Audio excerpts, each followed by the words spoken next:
YouTube family, I'd like to say thank y'all once again, man, for tuning in to your boy, checking out another shopping haul, man. Thank you. We are up early today because we're trying to hit this mall because today Ralph Lauren started their President's Day sale.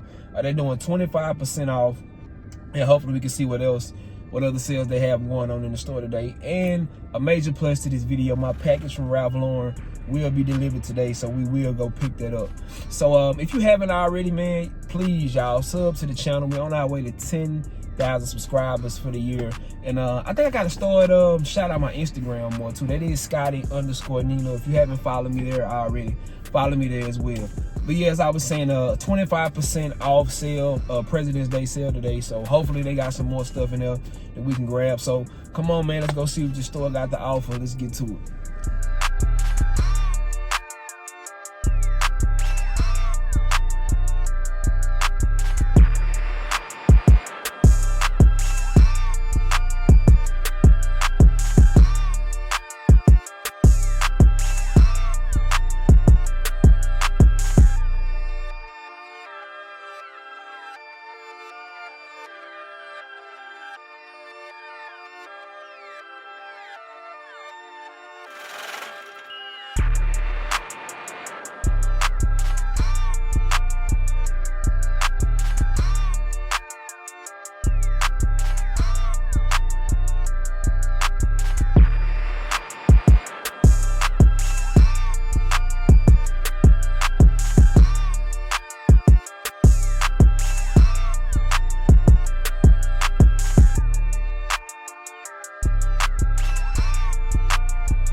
back to the crib, man. Y'all know what we're about to get into. This box right here, let's break this joint down so I can show you guys what we end up purchasing. So, now, with this jacket right here, it has been on my mind for a while. I'm surprised that I haven't seen this jacket out anywhere. I haven't even seen nobody really sport this line. And this is the Ralph Lauren 2028 Olympic jacket. Check out the back though. This joint crazy. Now, they did have more than this jacket. It was a polo shirt, a zip-up shirt, a zip-up fleece. I'm sorry, a zip-up fleece, and maybe a few more items that I haven't really seen anybody rock this, man, and I don't know why. Because if you don't know, the Olympics will be in LA in year 2028. So, let y'all see that. This joint right here is hard, and it is a black denim, by the way. So I'm gonna try this on and let y'all see it. All right, so you guys, we have the jacket from the front right here. You can see the LA 2028 with the Ralph Lauren with the wing on there, followed by another pony right here on the side. And also, I didn't even see this, the red Ralph Lauren right here on the pocket. I don't have any complaints about the jacket, but no, I can't say I don't have any. I do have one. I thought it would come with a pocket right here, how most denim jackets would normally come, but no pocket on the side right here. So let me turn around and let you guys see the back of it. As you guys can see, it does say Los Angeles, California, 2028 on the back in red stitching. That is one of my favorite things about the jacket that I do like. Now, like I said, one of the things I didn't like is the jacket did not come with pockets how normal denim jackets would, and the price. This jacket right here was a steep price. $600 is steep for a denim jacket, but y'all know me, man. Once I see an outfit, I put something together in my head, I gotta have it. So now let's get to the next part. Let me show you guys the sneakers that I will be pairing up with this jacket. So on to the sneakers. If you don't know what this box is, this is an Air Jordan 5 box. The Air Jordan 5 Retro Reimagined Metallic 5s. As you can see, pretty much every color in the sneaker is in this jacket right here. So I definitely seen this jacket a while ago, paid attention to it. I was hoping the price drop. Price is, like I say, steep once again, but I had to get this to match it up with this fit right here. Oh, now can I say, from what I seen last weekend, did this sneaker like bring the shoe game back? Cause it's been a while since I seen like sneaker lines, people lined up outside the stores for shoes, and people actually lined up for these sneakers right here, man. So I don't know, maybe this shoe right here then bought the sneaker game back from the sneaker lines and all that type of stuff right there. So yeah, these joints are hard. I wasn't gonna get these at first until I seen the white laces. And the white laces kind of, I don't know, especially seeing with Mike playing in the white laces, that's kind of like, sometimes I always make my perception of if I buy the shoe or not, if Mike would. That's just a thing with me, I don't know. But yeah, man, y'all can see the red in the jacket, on the lace lock right here, and the white, of course, in the jacket, followed with the black. Turn around, y'all see the back one more time. But yeah, these will be the sneakers that we will be rocking up with this jacket. So if you guys like anything y'all seen in the store today, y'all make sure y'all comment down below. And before we get out of here, if you haven't already, sub to my Instagram, man. That is Scotty_Nino. I will be tagging that in this video. And let's run this video up, man. Let's try to get to 10,000 subs this year. That's gonna be the goal. The goal is really past that, but that's what we're gonna stop at right now. So once again, man, I wanna say thank y'all. Thank you to each and every one of you that tuned in and rocking with your boy. If you haven't already, once again, sub to the channel and like this video so we can get this video out to whoever needs to see it. On God.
Riding in the car, you probably can't even pronounce. Shawty got that ass, my tracks will truly make it bounce. Home run, hit her for the hometown. In the long run, killing with my own sound. Niggas vibes are off because I'm on now. Way up and I stay up like a drone now. Can't say sorry if I hit you with the mix. It's probably cause you hit me with the switch. Ayy, came in clubbing every time we hit the Ville. Chop a can of Twister, baby girl just wanna